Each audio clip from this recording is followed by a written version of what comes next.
So what I learned basically is how to use chromatic notes in chord progressions. So if we go into this new region here,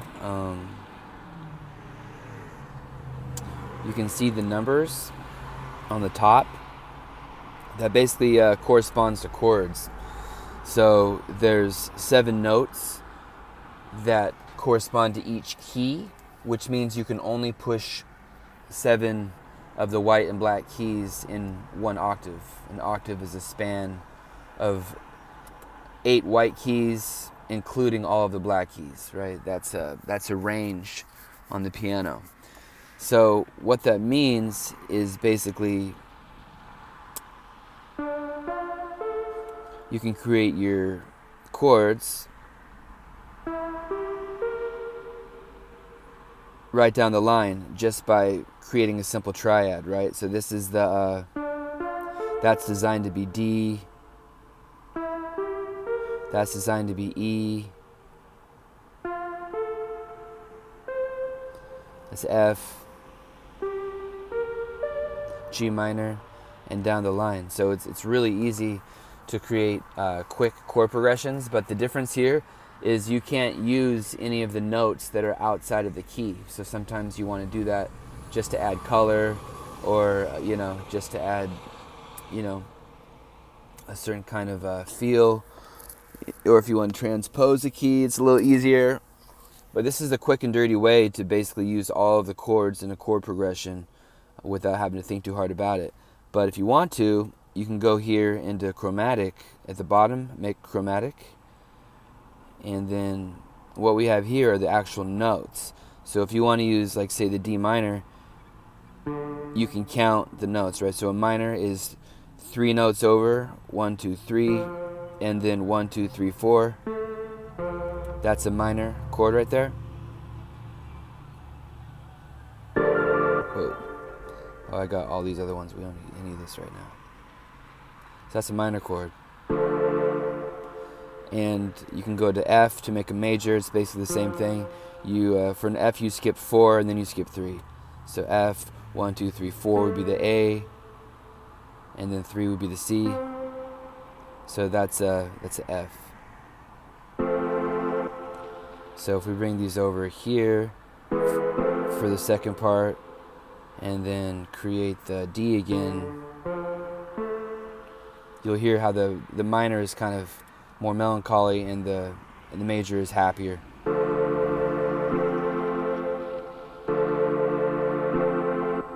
And the same thing if you want to do a G minor, so G, and then you skip 3, 1, 2, 3, and then you skip 4, 1, 2, 3, 4. So that's your G minor. Really easy to create your chords that way. So it's going to go sad, happy, sad.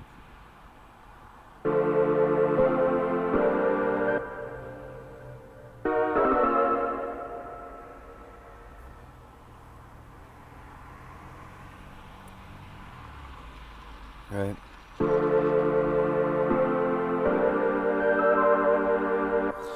And what I'm learning about augmented and diminished is basically diminished chords are connected to minor chords. So in this case it would be the E. So it would be E, and then you move 3 over, and instead of moving 4 you move 3. So it builds tension and kind of some drama. It's kind of like Mozart would use it to feel like you have a nail in your foot. So when the major chord comes back on, it's like, ah, and it's like a great feeling, So this is what the diminished chord sounds like.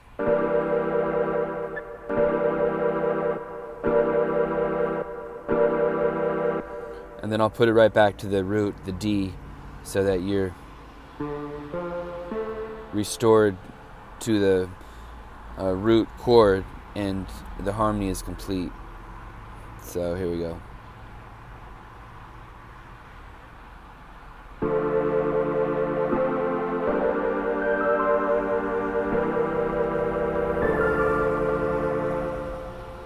There you go. That's about it, So if you have an understanding of music theory and you want to use all of the notes that aren't necessarily in the key, then you can do that.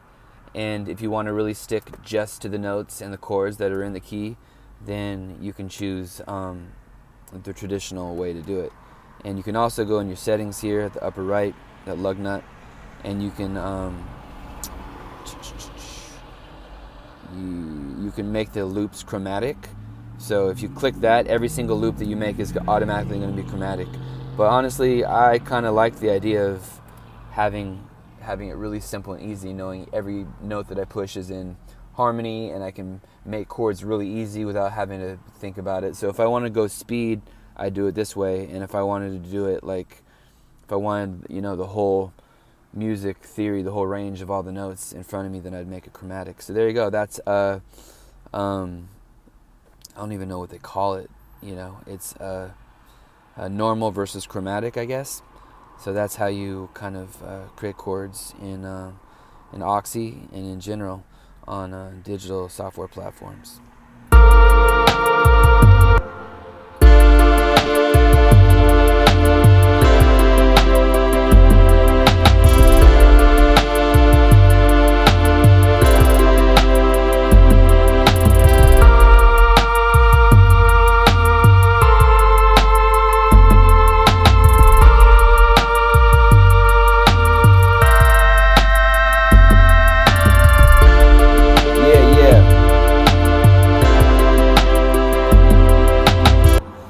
Right, so on that other refrain, that was a diminished chord, which is why there was some tension. So I really like diminished chords because they give you a sense of satisfaction and drama. All right, there it is, the end.